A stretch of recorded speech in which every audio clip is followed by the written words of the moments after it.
Hi friends, வணக்கம். Welcome to my channel.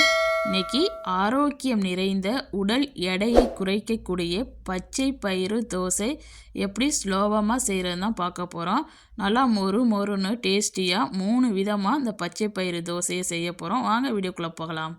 ஒரு பவுலில் 1 கப் அளவுக்கு பச்சை பயிர் சேர்த்துக்கிறேன். அது கூடவே அரை கப் அளவுக்கு நான் இன்றைக்கி இட்லி ரைஸ் எடுத்திருக்கேன். இட்லி ரைஸுக்கு பதில் நீங்கள் பச்சரிசி கூட எடுத்துக்கலாம். 1 டீஸ்பூன் அளவுக்கு வெந்தயம் சேர்த்துக்கலாம். இப்போ இதில் தண்ணி சேர்த்து நல்லா ஒரு 3 to 4 டைம் நல்லா கழுவிட்டு இதில் தண்ணி சேர்த்து இதை ஒரு 8 மணி நேரம் நல்லா ஊற வச்சு எடுத்துக்கலாம். நீங்கள் காலையில் செய்கிறதுனா நைட்டே ஊற வச்சுருங்க. நான் நைட்டு ஊற வச்சேன். இப்போ காலையில் பார்த்திங்கன்னா சூப்பராக ஊறி வந்துருச்சு. இப்போ இதில் இருக்க தண்ணியை தனியாக வடித்து எடுத்து வச்சுக்கலாம். இப்போ ஒரு மிக்சி ஜார் எடுத்திருக்கேன். இதில் பாதி அளவுக்கு பச்சை பயிரை மிக்சி ஜாரில் சேர்த்துருங்க. சேர்த்துட்டு இதுக்கு காரத்துக்கு ஏற்ப மிளகாய் சேர்த்துருங்க. நான் ஒரு 6 மிளகாய் சேர்த்துருக்கேன். 1 இன்ச்சு அளவுக்கு இஞ்சியில் தோலை சீவிட்டு சேர்த்துருக்கேன். அது கூடவே பச்சை கலரு கேப்சிகம் எடுத்திருக்கேன். கொடை மிளகாய் உங்களுக்கு தேவைன்னா இதை சேர்த்துக்கலாம், இல்லாட்டினா நீங்கள் ஸ்கிப் பண்ணிடலாம். இது வெயிட் லாஸுக்கு ரொம்ப நல்லது, கலரும் கொடுக்கும். அதுக்கு தான் சேர்த்துருக்கேன். இப்போ இது கூடவே 1 கைப்பிடி அளவுக்கு கொத்தமல்லி தழை சேர்த்துருக்கேன். தண்ணி ஊற்றாமல் ஃபஸ்ட்டு அடித்து எடுத்துகிட்டு வந்துடுங்க. அப்போ தான் நம்ம சேர்த்துருக்க இஞ்சி பச்சை மிளகாயெல்லாம் நல்லா அடிப்படும். அதுக்கப்புறம் கொஞ்சமாக தண்ணி சேர்த்து நல்லா இந்த மாதிரி அரைச்சி எடுத்துக்குங்க. இப்போ ஒரு பவுலுக்கு மாற்றிடலாம். இப்போ மீதி இருக்கிற பயிரையும் அரைச்சி எடுத்துக்கலாம். 1 டீஸ்பூன் அளவுக்கு ஜீரகம் சேர்த்துருக்கேன்.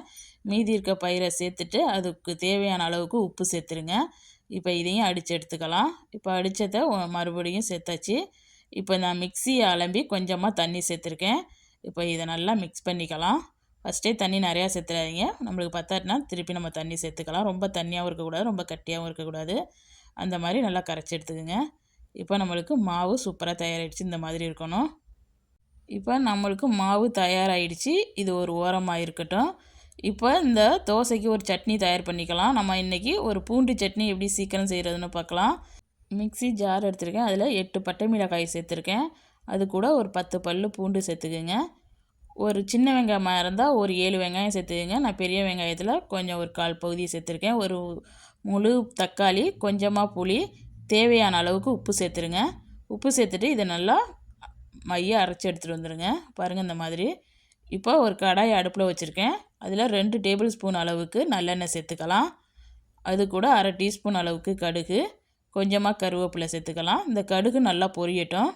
இப்போ கடுகு நல்லா பொரிஞ்சிடுச்சு. அடுப்பை சிம் பண்ணி வச்சுட்டு நம்ம அரைச்சி வச்சுருக்கிற சட்னியை சேர்த்துட்டு மூடி போட்டு மூடிடுங்க. இல்லாட்டினா மேலே தெரிச்சு விழுந்தாலும் விழுவேன். நான் மிக்ஸியை அலம்பி கொஞ்சமாக தண்ணி சேர்த்துருக்கேன். உங்களுக்கு தேவையான அளவுக்கு தண்ணி சேர்த்துட்டு உப்பு பத்தாட்டினா இந்த சமயத்தில் உப்பு போட்டு நல்லா இதில் பச்சை வாசனை போகிற அளவுக்கு ஒரு 10 நிமிஷத்துக்கு நல்லா கொதிக்க வச்சுக்கோங்க.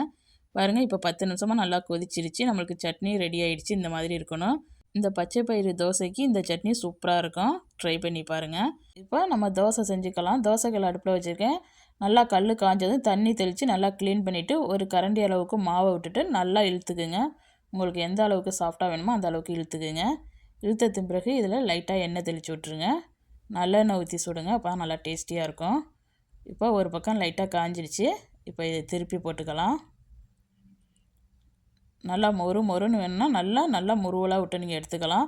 இல்லை கொஞ்சம் மொறுப்பு கம்மியாக வேணும்னா கொஞ்சம் முன்னாடியே நீங்கள் எடுத்துக்கோங்க. இப்போ 1 நிமிஷம் திருப்பி போட்டாச்சு. மறுபடியும் இந்த மாதிரி திருப்பி போட்டுட்டு இன்றைக்கி நான் கோன் தோசை தான் செய்ய போகிறேன். குழந்தைங்க கோன் தோசை கேட்குறாங்க. அதுக்கு இந்த மாதிரி கோடு போட்டுக்குங்க. ஒரு பக்கத்தில் லைட்டாக இந்த மாதிரி கட் பண்ணி விட்ருங்க. நீங்கள் திருப்பி போடுறதுக்கு முன்னாடி இந்த மாதிரி கட் பண்ணிங்கன்னா ரொம்ப ஈஸியாக இருக்கும். இப்போ நம்ம கட் பண்ண பக்கத்தை எடுத்து கோன் மாதிரி அப்படியே சுற்றி எடுத்துக்கலாம். பாருங்கள், இந்த மாதிரி ரொம்ப ஈஸியாக இருக்கும். இந்த மாதிரி நம்ம செஞ்சு கொடுக்கும்போது குழந்தைங்கள்லாம் விரும்பி சாப்பிடுவாங்க. நல்லா மொறுன்னு கோன் தோசை சூப்பராக ரெடி ஆகிடுச்சு. இப்போ இந்த பச்சை பயிறு தோசையிலேயே முட்டை போட்டு எப்படி செய்கிறதுன்னு பார்க்கலாம். இப்போ கல் சூடானதையும் ஒரு 1.5 கரண்டி அளவுக்கு மாவு சேர்த்துருக்கேன். சேர்த்துட்டு நல்லா இழுத்துக்குங்க. இப்போ இதுலேயும் கொஞ்சமாக எண்ணெய் தெளிச்சுக்கலாம். இப்போ ஒரு பக்கம் கொஞ்சம் வேகட்டும். இப்போ ஒரு பக்கம் நல்லா வெந்துடுச்சு. இப்போ நம்ம திருப்பி போட்டுக்கலாம். திருப்பி போட்டு 1 நிமிஷம் வெந்தால் ஓகே. மறுபடியும் திருப்பி போட்டுட்டு இப்போ இதில் நான் ஒரு முட்டை சேர்த்துக்கிறேன். இப்போ இந்த முட்டைக்கு தேவையான அளவுக்கு உப்பு சேர்த்துருங்க. அது கூடவே கொஞ்சமாக பெப்பர் சேர்த்துருக்கேன். இப்போ இதை நல்லா மிக்ஸ் பண்ணிவிட்டு நல்லா முட்டையை எங்கேயும் இழுத்து விட்ருங்க. தோசையில் எல்லா பகுதிக்கும் போகிறது மாதிரி. இந்த மாதிரி இழுத்ததுக்கு பிறகு இதில் கொஞ்சமாக நறுக்கிய வெங்காயம் சேர்த்துக்கிறேன். இப்போ இது கூடயே கொஞ்சமாக கேரட் சேர்த்துக்கலாம். இந்த மாதிரி செஞ்சு கொடுக்கும்போது வீட்டில் உள்ளவங்கலாம் விரும்பி சாப்பிடுவாங்க. குழந்தைங்களுக்கெல்லாம் ரொம்ப பிடிக்கும். இது 1 நிமிஷத்துக்கு மட்டும் மூடி போட்டு வேக வச்சுக்கோங்க. இப்போ இதை திருப்பி 1 நிமிஷம் போட்டு வேக வச்சுருங்க. அவ்வளவுதான். நம்ம இப்போ வெளியில் எடுத்துடலாம். நம்மளுக்கு முட்டை தோசை சூப்பராக ரெடி ஆகிடுச்சு. நார்மலாக நம்ம ஹோட்டல்லலாம் செய்கிறது மாதிரி நல்லா மெல்லிசாக முருவலாக வேணும்னா இந்த மாதிரி இழுத்துக்குங்க. எவ்வளோ மெல்லிசாக இழுக்க முடியுமோ அந்த மெல்லிசாக இழுத்துக்குங்க. இப்போ இதுலேயும் எண்ணெய் தெளித்து விட்ருங்க லைட்டாக. நல்லா ஒரு பக்கம் நல்லா வெந்து வரணும். வெந்து வந்ததுக்கு பிறகு தான் நீங்கள் திருப்பி போடணும். அப்போ தான் நல்லா முருவலாக கிடைக்கும். பாருங்கள், கலர் நல்லா சேஞ்ச் ஆகிடுச்சு. இப்போ அப்படியே சுருட்டி எடுத்துக்குங்க.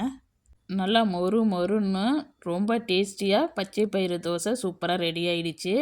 வெயிட்டை குறைக்கணும்னு நினைக்கிறவங்க இந்த மாதிரி பச்சை பயிறு தோசையை தொடர்ந்து எடுத்துக்கும்போது வெயிட்டு கடகடன்னு இறங்கிடும். நீங்கள் கண்கூட பார்க்கலாம். இந்த வீடியோ உங்களுக்கு பிடிச்சிருந்துச்சுன்னா இந்த வீடியோக்கு ஒரு லைக் கொடுங்க. மறக்காமல் என் சேனலை சப்ஸ்கிரைப் பண்ணி வச்சுக்கோங்க. நீங்களும் உங்கள் வீட்டில் செஞ்சு பார்த்துட்டு எப்படி வந்துச்சு கமெண்டில் சொல்லுங்கள். இந்த வீடியோ பார்த்த அனைவருக்கும் நன்றி.